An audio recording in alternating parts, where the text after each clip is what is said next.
when you look at a number, every time you look at a number, each one of those numbers has a place value, something that they call a place value.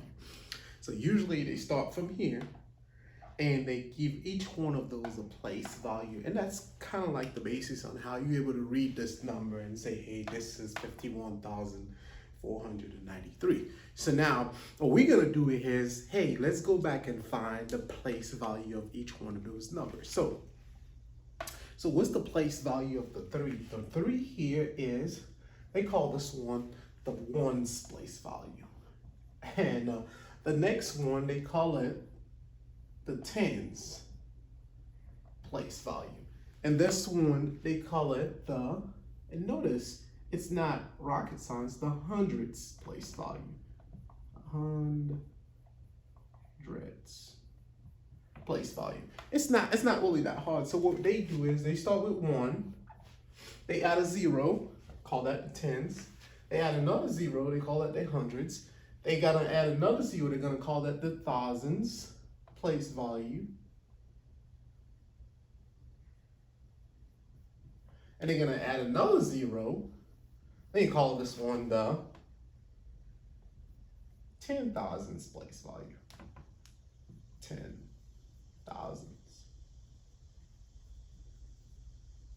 place value. And that's how you're able to say 51,000. So is that 10,000 multiplied by 5?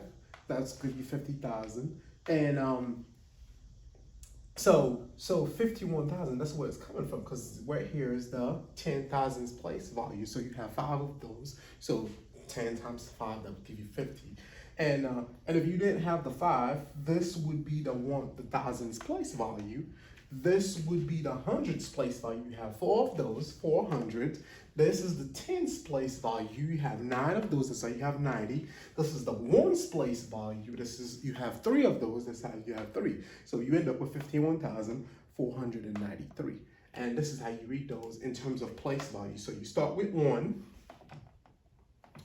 The first one, you go from you go from this one, the last number, to the last digit to the first digit, from right to left.